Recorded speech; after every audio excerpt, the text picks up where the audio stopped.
नमस्कार। मैं नईम श्री और बिंदु सोसाइटी की ओर से एक बार फिर से आप सभी का हार्दिक स्वागत करता हूं। आज हम शिक्षा में शून्य निवेश नवाचार ZII द्वारा खेल खेल में शिक्षा के अंतर्गत एक बेहद रोचक और बहुत ही महत्वपूर्ण नवाचार के बारे में बात करेंगे।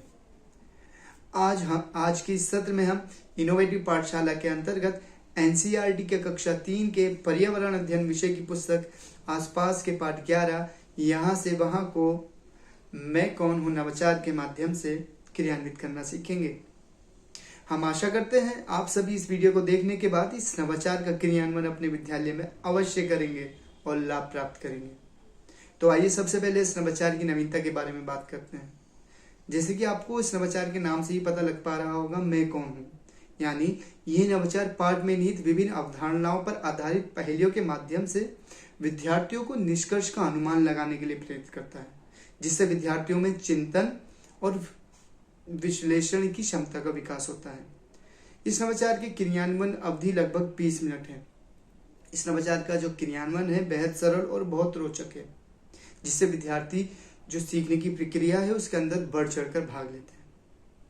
तो आइए इस नवाचार की क्रियान्वयन प्रक्रिया के बारे में जानते हैं। इस नवाचार का जो प्रयोग है सामान्यतः पाठ में निहित अवधारणा के पुनः अध्ययन के लिए किया जाता है। इस नवाचार के क्रियान्वयन के लिए शिक्षक को पूर्व प्रबंधन में पाठ में निहित कॉन्सेप्ट से संबंधित पर्ची या उससे संबंधित चित्रों की व्यवस्था करनी होती है। उदाहरण के लिए यदि शिक्षक ने यातायात के साधन की अवधारणा का चयन किया है तो शिक्षक उससे संबंधित चित्र या उससे संबंधित पर्चियों की व्यवस्था करेगा। तो शिक्षक जो है इस नवाचार की शुरुआत करते हुए कक्षा में विद्यार्थियों को जानकारी देते हैं। वो बताते हैं, आज हम सभी एक बहुत ही मनोरंजक खेल खेलेंगे। इस खेल के अंदर एक विद्यार्थी डिब्बे में रखी यातायात के साधन की पर्ची उठाएगा तथा अन्य विद्यार्थी पर्ची से यानी कि यातायात के जो साधन पर्ची पर लिखा हुआ है या छपा हुआ है उससे संबंधित प्रश्न करते हुए उसके नाम को जानने का प्रयास करेंगे। यदि अनुक्रमांक 1 ने बस के चित्र की पर्ची उठाई है तो वह सबसे पहले प्रश्न स्वयं करेगा अन्य विद्यार्थियों से, बताओ मैं कौन हूँ। तो कक्षा के जो अन्य विद्यार्थी हैं वो अब प्रश्न करेंगे पर्ची वाले जो विद्यार्थी है उससे, क्या तुम लंबी दूरी तय करने के लिए प्रयोग किया जाता है तुम्हारा? तो जो जिसके पास पर्ची है वो बताएगा हाँ। क्या तुम पटरी पर चलते हो? तो जो पर्ची वाला जो विद्यार्थी बोलेगा नहीं। क्या तुम्हारे चलाने के लिए एक कंडक्टर और एक ड्राइवर की आवश्यकता होती है? तो पर्ची वाले विद्यार्थी बोलेगा हाँ। क्या तुम बस हो? तो पर्ची वाले विद्यार्थी बोलेगा हाँ मैं बस हूँ। इसी प्रकार शिक्षक अनुक्रमांक तथा नाम के अनुसार इस गतिविधि का क्रियान्वयन कराएंगे। इस गतिविधि की क्रियान्वयन कराते समय शिक्षक को कुछ बातों को सुनिश्चित करने की आवश्यकता है। जैसे जब विद्यार्थी जो कक्षा के जो अन्य विद्यार्थी हैं जब वो पर्ची वाले विद्यार्थी से प्रश्न करेंगे तो वो इस प्रकार का ही प्रश्न करें जिसका उत्तर हाँ या ना में दिया जा सके, और पर्ची वाले विद्यार्थी भी उत्तर को हाँ या ना में ही देगा।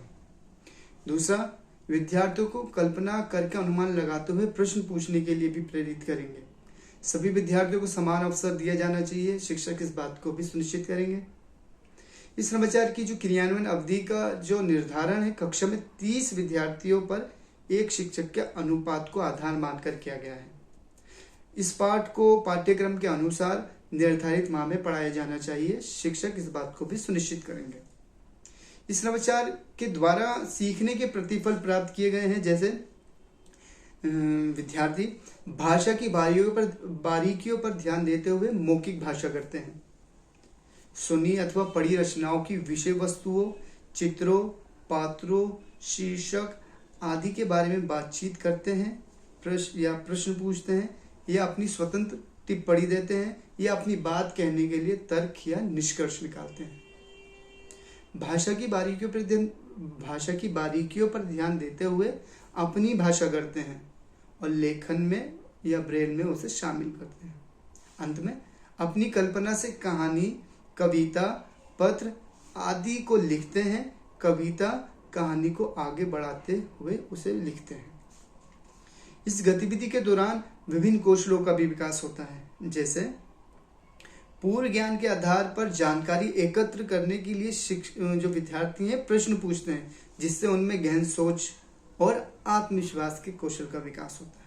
साथ ही एक दूसरे के उत्तर सुनने से विद्यार्थी में पारस्परिक संबंध के भाव का विकास भी होता है। इस नवाचार के उपयोग से विशेष आवश्यकताओं वाले बच्चों को भी लाभ होता है। जैसे मैं कौन हूँ नवाचार अधिगम, अक्षम, बौद्धिक अक्षम और धीमी गति से सीखने वाले विद्यार्थियों को सीखने के स्तर में सुधार करता है और ये विद्यार्थियों को प्रयोगात्मक अभ्यास और अनुभवात्मक अधिगम के माध्यम से कॉन्सेप्ट को समझने में सहायक है। यह वास्तविक दुनिया को अमूर्त दुनिया से जोड़ता है। मैं कौन हूँ ADHD विद्यार्थियों को विषय के लिए जिज्ञासु बनाता है और कक्षा में उन्हें जोड़े रखता है। तो इस नवाचार के लिए बस इतना ही। इसी तरीके के रोचक नवाचार हम आपके लिए लाते रहेंगे।